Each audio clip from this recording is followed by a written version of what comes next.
It's a love story as old as time, a sick psychopathic clown and the psychiatrist that loved him. That's right, for this episode, we're going to be looking at the past of the Joker and Harley.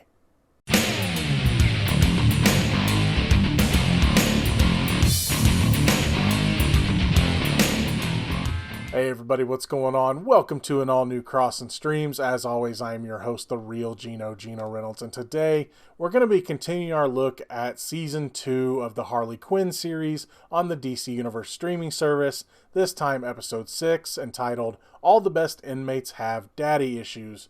We begin the episode with Harley and Ivy having a drink at the bar, and they're playing Mary F. Kill with supervillains. The Joker gets mentioned once, and now, of course, that leads to some funny comments from Ivy. But then they're playing another round, and Harley says the Joker's name again, and Ivy's like, "You've already said that name." And she goes, "No, look at the bartender. I swear to God, that's the Joker." Ivy doesn't believe her. Then Harley uses like a Snapchat filter that looks like, makes the face of the guy the Joker, and she's like, "Oh my God, it's him." But they're not really sure it's him. They decide to get out of the bar without being noticed by the guy, but the guy literally trips on them crawling. The guy gives a bit of his life story about how he now has, he just wants to go to his kids, but again, they're not really his kids, it's his wife's kids, and all this stuff. And Harley gets upset because the Joker never wanted kids, and it leads to a whole discussion where we end up, the episode is a flashback episode to how Harley and the Joker met, and also how Harley and Ivy met. We see that Harley has been hired as the psychiatrist to talk to the Joker. She had written a paper on him, but Commissioner Gordon, who is sober and fit in this episode, and is totally dude broing it out with Harvey Dent. He's not Two-Face yet. He's District Attorney Harvey Dent, and they're dude broing, exercising. Have their shirts off, exercising, challenging each other to dude bro stuff. And they hadn't even read her paper. They just got her because she was cheap. But they're trying to figure out where the Joker hid a bomb. Harley goes to talk to the Joker, but of course he knows why she's there, and he's saying he can't hear through the speaker. He's just being the Joker. So she actually tells the guard, let her into the cell. He ends up attacking her, but she gets away from him, and he's somewhat impressed that she's smart and athletic, even though he talks about how he doesn't like women with spunk. In the episode also, we finally get to see Ivy is in there as well, and she has gotten a hold of a plant, and she's trying to make an escape, but she is stopped. And Harley doesn't like the way that they treated Ivy, because, they were using flamethrowers on her, and Harvey Dent, who, you already know Two-Face is a bit of a douche in this series, but District Attorney Harvey Dent seems like a bigger douche. He is very, he doesn't really care what happens as long as he gets reelected tomorrow. And also, there's apparently a proposition during the election, or being voted on during the election, on how he can treat inmates. And apparently burning them is one of the things that he can do. But they end up getting getting Ivy back to her cell. Harley they're all talking about how they need to get to the Joker, how they need to get him to say where the bomb is. That's when Batman shows up and says, "I'm going to take a crack at it." And he goes in there and beats the crap out of the Joker, as Batman does. This is where we find out that in this world, the Joker has also killed Jason Todd, because that comes up. So Batman ends up leaving, and Harley takes another crack at it. And after a little bit of discussion, first she goes talks to Poison Ivy, and Poison Ivy, because Poison Ivy had a group session with the Joker once, and she gets a clue on how she can approach the Joker, which is the Joker didn't want to talk about his family. So she approaches the Joker to talk about his family, and of course, you can tell he's manipulating her, but she thinks she has a bit of a breakthrough, and before she leaves, again, he opens up to her about family, about how his dad was cheating on his mom. His dad killed his pet and beat the crap out of him, was laughing. He didn't understand what was funny. But of course, here's the big kicker, is comedy is subjective. They're kind of taking a note from the Joker movie. Comedy is subjective. Not everything is funny to everyone. Not everyone will get the joke. So they're definitely, that's a bit of a nod to the Joker movie. So he does give up where the bomb is, but he makes a deal with Harley. He wants to have a meal in the cafeteria because when he's in the confinement that he's in, he's basically in like a Hannibal Lecter type cell. He has to eat his meals in there, and he wants to have his meals in the cafeteria like a human being, or at least a human being in an insane asylum, as he puts it. So they say that he tells him that the bomb is in the heart of Little Italy, which ends up being like a statue of a heart in Little Italy in Gotham. But so you got Gordon and Batman going to that. Harvey Dent doesn't want to go to it because, like, me in front of a bomb and around Election Day, no, I can't be around that.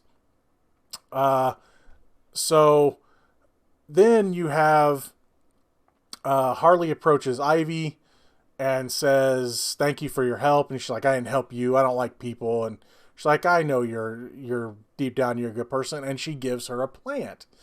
And Ivy's like, "I can kill you with this." And Harley's like, "Yeah, you could." So then we go to the dinner scene, and you have the Joker is sitting down to eat a meal, and Harley sits down. They actually serve her a meal, and he's like, "Hey, this is our first date." And she brings up to him that she'd like to write a book on him, which he's, of course, is like, "Yeah, see, I knew you had ambition." So then Batman and Gordon get to the heart of Italy, but there's no bomb there.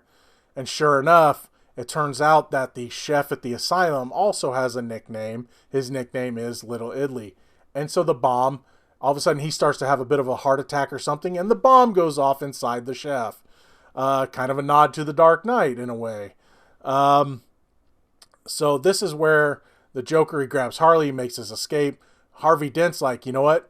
We're gonna take him out," and he takes a bunch of the police and goes after the Joker. So the sharpshooter's like, "We can't take the shot without hitting her," and he's like, "I don't care, just do it."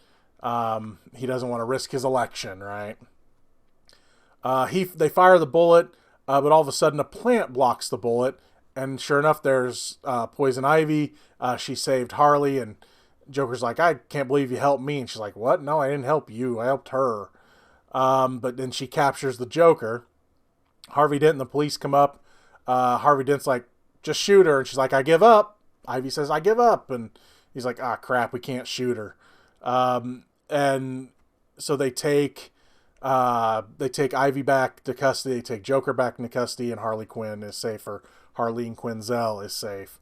And then at the end, Harley approaches, or Ivy says, "I'd like to," she says, I'm kind of looking for a new psychiatrist. Will you be my psychiatrist now?" And Harley's like, "Why did you save me?" And she says, "Well, no one's ever given me a gift before." And they start to become friends. So then we get to the end of the episode.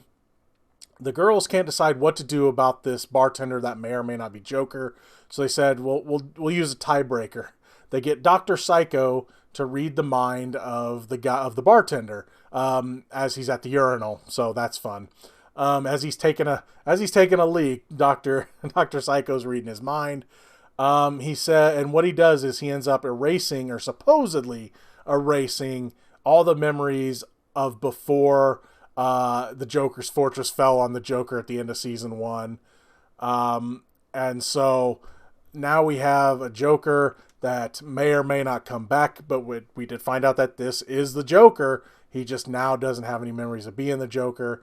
The three leave, and then we see the Joker back up the bar, and he's looking at pictures of his kids, and they have like spaghetti sauce all over their face, and the bartender starts to laugh, and then he stops laughing and starts coughing like he had something in his throat. So that's the episode. Is the Joker back? We don't know, but we got to see the history, or at least the beginning of the history between the Joker and Harley, and also Harley and Ivy. I liked a lot of the in-jokes in this one. It's one of the better episodes, and that's saying a lot, because in fact most of the episodes have been really good.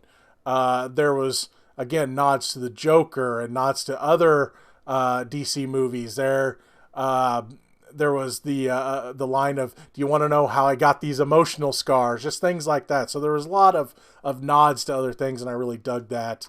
And it was just a really good, solid episode. It was fun to see just how douchey Harvey Dent was. And it just makes you, it kind of makes you wonder how the Harley Joker thing went from there. You find out how manipulative the Joker is, because you find out that the story that he told to Harley about his father, he had just changed things from a story that Poison Ivy had said in the group session. It wasn't a pet, it was a plant.